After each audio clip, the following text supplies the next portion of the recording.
بسم اللہ الرحمن الرحیم نحمدہ ونصلی ونسلم علی خاتم الانبیاء والمرسلین وعلی آلہ وصحبہ واہل بیتہ اجمعین اما بعد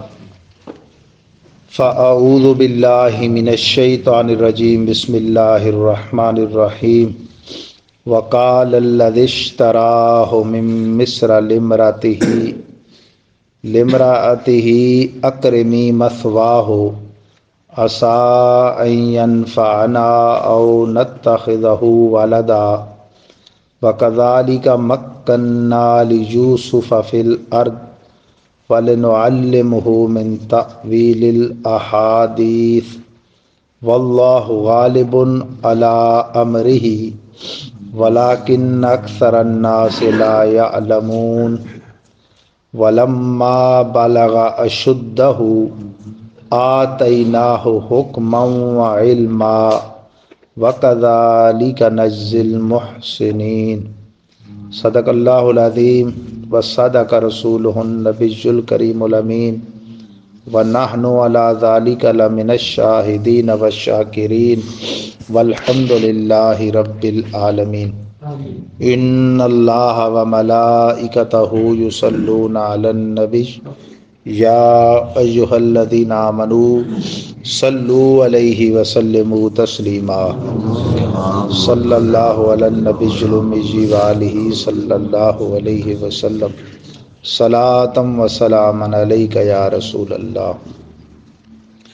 گرامی قدر حضرات، بحمد اللہ تعالی آج 6 رمضان المبارک 1445 ہجری درس تفسیر میں سورہ یوسف شریف کی آیت نمبر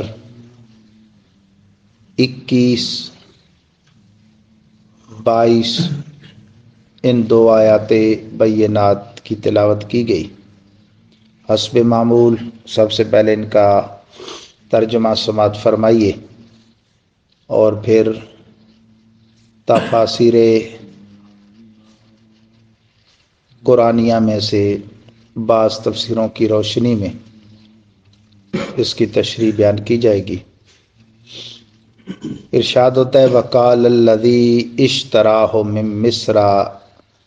لامرأتہ اکرمی مثواہ،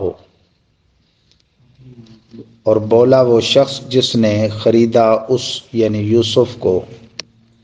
مصر میں، اپنی بیوی سے وہ بولا کہ اسے عزت سے ٹھہراؤ، عسیٰ ان ینفعنا او نتخذہ ولدا، قریب ہے کہ یہ ہمارے لیے نفع مند ثابت ہو، نفع بخشے، یا ہم اس کو بیٹا بنا لیں۔ وَكَذَلِكَ مَكَّنَّا لِيُوسُفَ فِي الْأَرْضِ، اور اسی طرح ہم نے ٹھہراؤ بخشا یوسف کو زمین مصر میں۔ وَلِنُعَلِّمَهُ مِن تَأْوِيلِ الْأَحَادِيثِ، اور تاکہ ہم سکھا دیں اس کو تعبیر کا علم۔ واللہ غالب علی امرہ، اور اللہ غالب ہے اپنے امر پر۔ ولکن اکثر الناس لا یعلمون، ہاں اکثر لوگ اس بات کو نہیں جانتے۔ ولما بلغ اشدہ، اور جب وہ پہنچ گئے مضبوطی کی عمر کو، آتیناہ حکما و علما، عطا فرمایا ہم نے اس کو حکم اور علم۔ وَكَذَلِكَ نَجْزِي الْمُحْسِنِينَ، اور اسی طرح جزا عطا فرماتے ہیں ہم نیکوکاروں کو۔ یہاں سے اب حضرت یوسف علی نبی جنا و علیہ الصلاۃ والسلام کے لیے ایک اور زندگی کا نیا مرحلہ اور نیا معاملہ پیش آیا، اور وہ یہ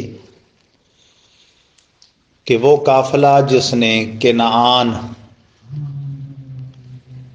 میں پانی نکالنے کے لیے ڈول ڈالا اور حضرت یوسف علیہ السلام اس میں باہر تشریف لے آئے تھے۔ وہ بازار مصر میں پہنچا تو چونکہ وہ غلام کی حیثیت سے خرید کر لے گئے تھے تو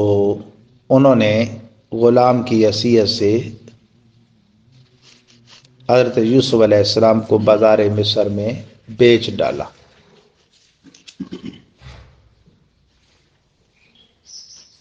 بازار مصر میں جو خریدار تھا وہ شخص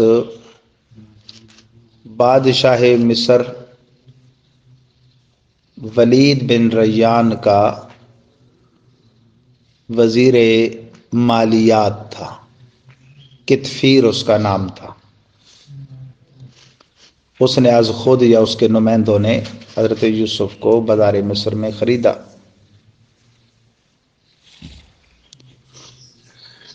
بعض مفسرین نے لکھا کہ بالکل اونے پونے داموں جس طرح برادران یوسف نے بیچ ڈالا تھا اس قافلے والوں کے ہاتھ،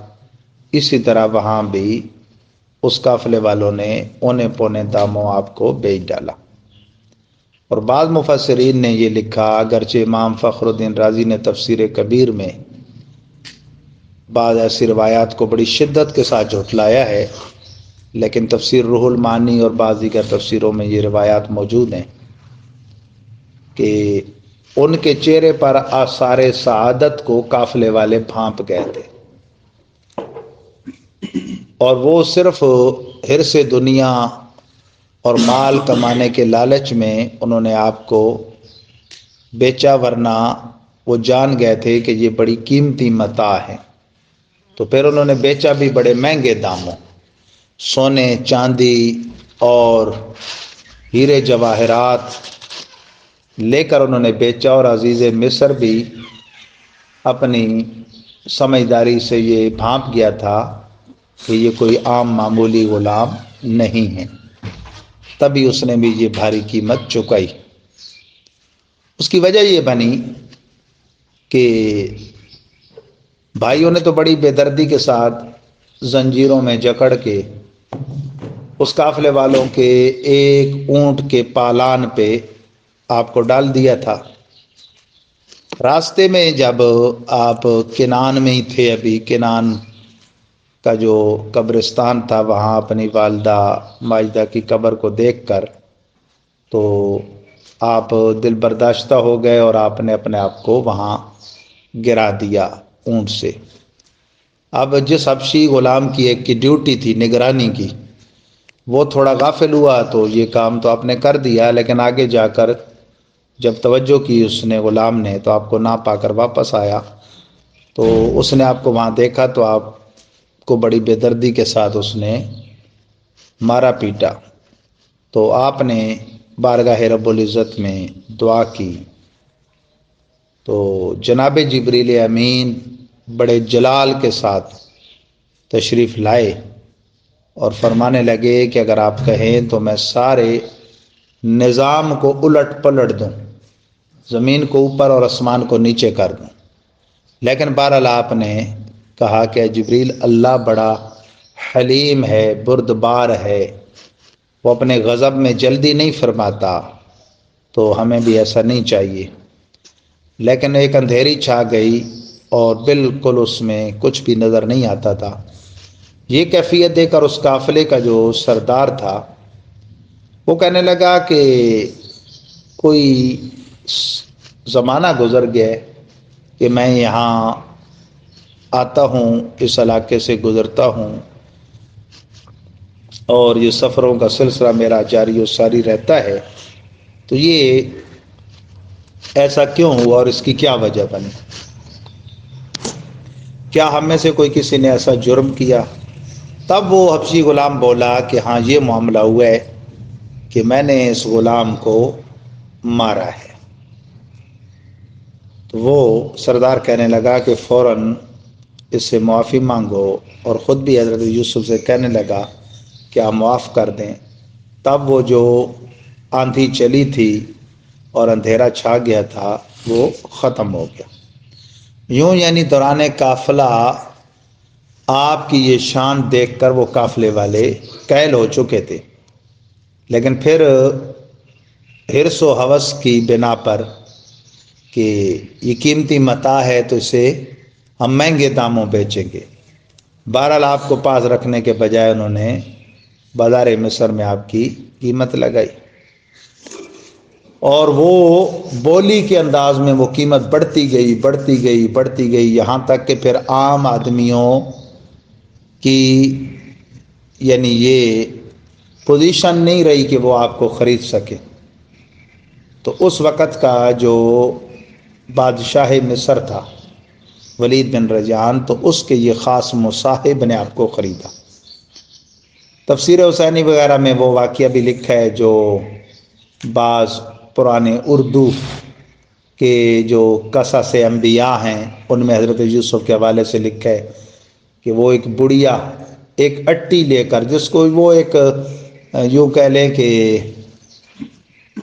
سکہ تھا اس زمانے کا، جس کے لیے یہ لفظ ہمارے زبان میں استعمال ہوا، جیسے چونی ہے اس طرح۔ تو اسے پھر بعد میں کہا بھی صحیح کسی نے کہ جب اتنی بھاری بھاری قیمتیں لگ رہی تھیں تو تم نے یہ کیسی عجیب سی بات کر دی۔ تو اس نے کہا کہ میں یہ چاہتی تھی کہ خریداران یوسف میں میرا بھی نام لکھا جائے۔ تو بارگاہ رسالت کا بھی یہی معاملہ ہے کہ جب بندہ اولیاء کبار کے معاملات دیکھتا ہے اور ان کے قرب خاص کے درجات و مقامات کو دیکھتا ہے اللہ تعالیٰ کے حضور میں، اور اللہ تعالیٰ کے حبیب صلی اللہ علیہ وسلم کے ساتھ ان کے والہانہ عشق کے اور کثرت ذکر و درود کے معاملات، تو پھر بندہ اس بازار حسن مصطفیٰ میں کہیں بھی اپنے آپ کو خریداروں کی پوزیشن میں نہیں پاتا، لیکن ایز اے امتی ہم کہتے ہیں کہ ہم بھی بازار مصر میں کھڑی اس بڑھیا کی مانند ہیں کہ ایک اٹی کے ذریعے ہم بھی یہ گویا حاضری لگواتے ہیں کہ یا رسول اللہ ہم بھی آپ کے چاہنے والے ہیں، یعنی گناہگار ہیں، غدار نہیں، ہم یوں کہہ لیں کہ سیاکار ہیں لیکن یا رسول اللہ آپ کے وفادار ہیں، یعنی ان میں ہمارا نام شمار ہو جائے کہ جو اللہ تعالیٰ کی رضا کی خاطر حبیب خدا صلی اللہ علیہ وسلم سے محبت کرنے والے لوگ ہیں، کہ اللہ تعالیٰ کو وہ بندہ بڑا پسند ہے جو اس کے حبیب صلی اللہ علیہ وسلم سے والہانہ پیار کرتا ہے۔ تو بہرحال حضرت یوسف علی نبینا و علیہ الصلوۃ والسلام یوں عزیز مصر، اس کا لقب تھا عزیز، جس طرح ہمارے ہاں لقب ہوتا ہے صدر مملکت ہے یا وزیر اعظم ہے، اسی طرح اس وقت کا جو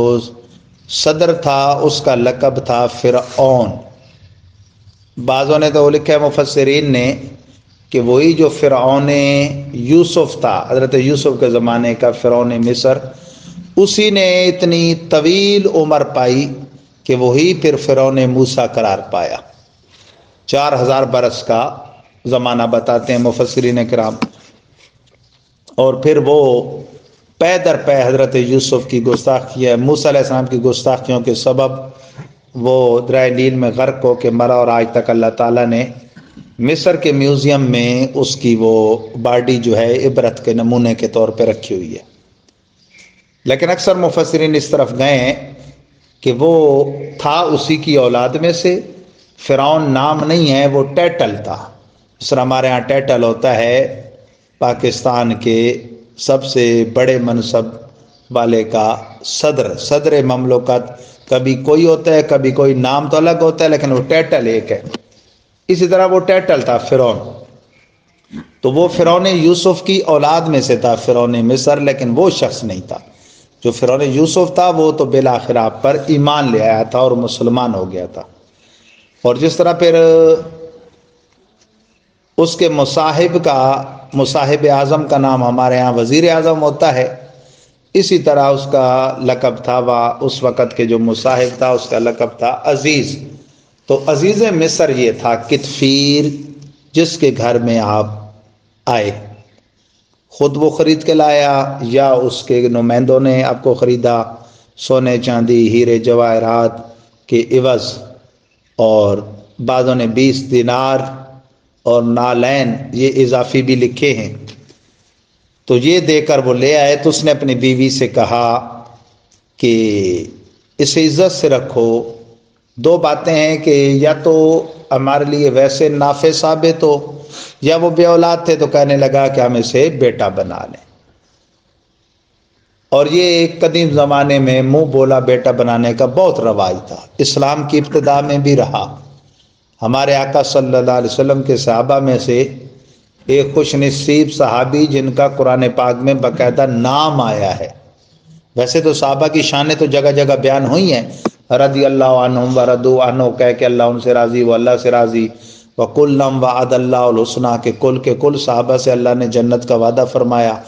یہ شانیں تو ہیں۔ پھر فتح مکہ والوں کا الگ ذکر بھی ہے، بدر والوں کا، احد والوں کا، غزوہ تبوک وغیرہ، لیکن حضرت زید بن حارثہ وہ خوش نصیب صحابی ہیں جن کا باقاعدہ قرآن پاک میں نام آیا ہے،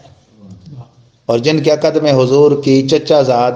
پھوپھی زاد بہن آئی حضرت زینب، وہ حضرت زید رضی اللہ تعالیٰ عنہ، زید بن حارثہ، ان کو بھی سرکار نے شروع میں منہ بولا بیٹا بنایا۔ تو پھر ان کے والدین ڈھونڈتے ڈھونڈتے آئے تھے، یہ چونکہ غلام بک بکا کے سرکار تک پہنچے تھے، تو پھر انہوں نے کہا کہ میں اس در کی غلامی چھوڑ کر تمہارے ساتھ نہیں جاتا۔ پیارے آقا صلی اللہ علیہ وسلم نے انہیں اختیار دیا تھا کہ ظاہر والدین کا ان پر حق تھا کہ اگر وہ ان کے ساتھ جانا چاہیں چلے جائیں،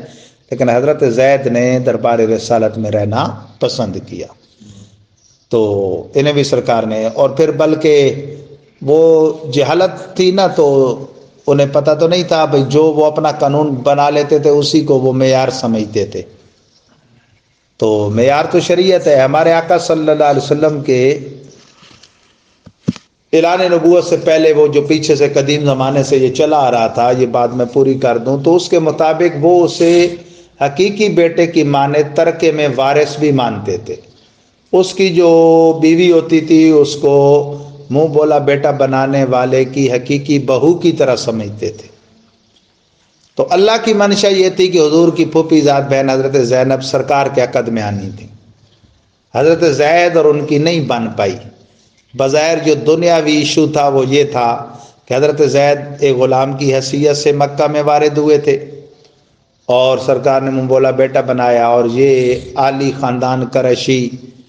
کی خاتون تھیں، تو ان کے آپس میں موافقت نہیں ہوئی ذہنی، تو طلاق اور عدت کے بعد حبیب خدا صلی اللہ علیہ وسلم کے عقد میں وہ اس شان سے آئیں کہ یہ واحد خاتون ہے صفحہ ہستی پر جن کا نکاح بظاہر کسی انسان نے نہیں پڑھایا، خدائے رحمان نے اپنی شان کے مطابق ان کے نکاح کا خطبہ ارشاد فرمایا، اور سرکار نے سب سے بڑا ولیمہ ان کا کیا۔ اور یہ بڑی سخی خاتون تھی مومنوں کی، یہ ماں حضرت زینب بنت جہش۔ تو اس وقت مکے کے بے وقوف کافروں نے یہ کہنا شروع کر دیا تھا معاذ اللہ کہ انہوں نے اپنی بہو کو اپنی بیوی بنا لیا، اپنے منہ بولے بیٹے کی۔ تو اللہ تعالیٰ نے خود قرآن مجید میں اس کا رد فرمایا کہ جو بھی بچے ہیں ان کو حقیقی باپ کی طرف منسوب کرو، ادعوہم لآبائے، کیونکہ انسان میں جو نسب ہے وہ باپ سے چلتا ہے، حیوانوں میں نسب جو ہے وہ ماں سے چلتا ہے۔ اس کی اعلیٰ حضرت نے مثال دی ہے کہ مثلا بکرے اور ہرن کے ملاپ سے بچے پیدا ہوں، بکرا ہو نر اور ہرن مؤنث ہو ہرنی، تو تو اب وہ ہرن کہلائیں گے۔ ہرن اور بکری کے ملاپ سے اگر بچے پیدا ہوں تو وہ بکری کہلائیں گے، یعنی حیوانوں میں نسب ماں سے چلے گا اور انسانوں میں باپ سے۔ اس کی مثال دی کہ سید اور پٹھان خاتون کا اگر عقد ہو تو اولاد سید کہلائے گی، اور اگر اس کا عکس ہو تو اولاد پٹھان کہلائے گی۔ تو یہ معاملہ ہے کہ حقیقی نسب قائم رہتا ہے، بلکہ یہیں سے یہ مسئلہ علماء نے لکھا، آج کل کے دور میں اکثر پیش آتا ہے لے پالک بچوں کا۔ اب چونکہ مسائل ڈاکومنٹس کے بہت بڑھ گئے ہیں، پہلے یہ مسائل نہیں تھے ڈاکومنٹس کے، صرف نسبت کرنی ہوتی زبانی کلامی پکارنے میں، تو اس کی سخت ممانعت آئی کہ غیر باپ کو باپ کہہ کر نہ پکارا جائے۔ اب بڑا مسئلہ ہے ڈاکومنٹس کا اور بڑی پریشانیاں ہوتی ہیں، تو اس وجہ سے اکثر علماء تو اس طرف ہیں، یعنی مشورہ اگلے کو یہ دیتے ہیں پہلے اگر کوئی پوچھے کہ خام خواہ لے پالک بنایا بھی نہ جائے۔ پردے کے مسائل بھی رہتے ہیں کہ اگر وہ جس نے لے پالک بنایا اس وجہ سے بنایا مثلا بچے کو کہ اولاد تو تھی لیکن نرینہ اولاد نہیں تھی، بچیاں تھیں، تو بچیاں ہو گئیں، خود بیوی ہو گئی، تو خالی منہ بولا بیٹا بنانے سے تو ان کے درمیان پردے کا مسئلہ نہیں اٹھ جائے گا، سوائے اس کے کہ ان کا ویسے بھی کوئی نسبی رشتہ اس طرح ہو، یا اس خاتون کا دودھ ہو اور وہ اسے دودھ پلانے والی عمر میں دودھ پلا دے تو پھر تو رضائی بیٹا بن گیا، ورنہ پھر یہ ایک تو پردے کے مسائل، دوسرا جگہ جگہ یہی مسائل آئیں گے نسبت کے۔ اگر اس کا بھی وہ خیال کر لیں نسبت کا بھی کہ وہ پکار میں حقیقی باپ کی طرف منسوب کیا جائے، ڈاکومنٹس میں بھی اس کا نام لکھایا جائے، پھر ایک بڑا مسئلہ یہ پیش آتا ہے کہ ایسے بچے جب جوانی اور بلوغت کی عمر میں قدم رکھتے ہیں، یہ جو لفظ آ گیا عربی حضرت یوسف کے لیے بھی فلما بالغا اشدہ، کہ جب وہ پختہ عمر کو پہنچ گئے، سمجھداری والی عمر میں، تو بعض اوقات وہ باغی ہو جاتے ہیں، دونوں کے، حقیقی ماں باپ کے بھی اور جنہوں نے اسے منہ بولا بیٹا بنایا، ماں باپ بن کر اس کو پالا، یعنی وہ اس خیال پر باغی ہو جاتا ہے، اسے یہ چیز اکساتی ہے کہ وہ اسے دھوکہ قرار دیتا ہے، ماں باپ کے بارے میں اسے یہ وسوسہ پڑ جاتا ہے، حالانکہ انہوں نے بعض اوقات ان کے ڈیمانڈ کرنے پر دیا ہوتا ہے جو منہ بولا بیٹا بناتے ہیں، یعنی ان کی بے اولادگی کی وجہ سے وہ قریبی ظاہر تعلق ہوتا ہے، تو وہ کہتا ہے بھی ماں باپ کے بارے میں اس کو یہ وسوسہ پڑ جاتا ہے استغفر اللہ کہ بھئی یعنی مجھ سے تنگ تھے، مجھے بیٹا نہیں سمجھتے تھے اس لیے دے دیا، اور جنہوں نے اتنی محنت اور مشقت سے پالا ہوتا ہے اور بیٹے کی طرح رکھا ہوتا ہے، ان سے اسے یہ شکوہ ہوتا ہے کہ بھائی مجھے دھوکے میں رکھا، جھوٹ میں رکھا، میرے ماں باپ تو فلاں تھے، انہوں نے مجھے اپنا ماں باپ شو کیا۔ تو بہرحال یہ مسائل ہیں، لیکن ان مسائل کا کوئی سامنا کر بھی لے اور وہ برداشت کر بھی لے تو وہ مسئلہ اپنی جگہ ہے کہ نسبت باپ کی طرف کرنی ہے۔ حدیث شریف میں نسب بدلنے والے کی سخت مذمت کی گئی ہے۔ امیر المومنین مولا علی مرتضیٰ کا فرمان ہے کہ جو شخص اپنی نسبت غیر باپ کی طرف کرے اس کے لیے جہنم کا استحقاق ہے، جنت اس کے لیے حرام ہے، اور دوسری روایت ہے اس پر اللہ کی اور فرشتوں کی لعنت ہے۔ تو نسبت بہرحال وہ حقیقی باپ کی طرف کی جائے گی۔ تو یہ بات یہاں سے چلی کہ یہ ایک قدیم زمانے سے وہ ان کا رواج چلا آ رہا تھا۔ تو یہاں پر مفسرین نے ایک بڑی پیاری بات لکھی، امام فخر الدین رازی نے تفسیر کبیر میں، کہ 3 آدمیوں کی فراست کی مثال دی جاتی ہے۔ ایک عزیز مصر کی کہ اس نے اپنی فراست سے سمجھداری سے جان لیا کہ یہ بندہ ہمارے لیے بڑا نافع ثابت ہوگا، یہ کون؟ حضرت یوسف علیہ السلام۔ اور ایک مثال دی جاتی ہے حضرت سیدنا صدیق اکبر کی رضی اللہ تعالیٰ عنہ، کہ انہوں نے اپنی فراست مومنانہ سے بھانپ لیا کہ حضرت عمر جو ہے ان کے اندر حکومت اور جہاں کو آباد کرنے کے اور جہاں بانی کے سارے جتنے بھی اوصاف ہیں وہ موجود ہیں، اسی وجہ سے انہوں نے اپنے بعد ان کا انتخاب کیا۔ تو اللہ تعالیٰ فرماتا ہے کہ ہم نے یوں یہ بہانہ بنا مصر میں ان کے اقامت کا، اور اب وقت آنے والا تھا کہ ہم انہیں تعبیر علم سکھا دیں۔ پھر آگے وہ ایک موقع آئے گا، شاہ مصر کو بھی ایک خواب آئے گا جس کی تعبیر بتانے سے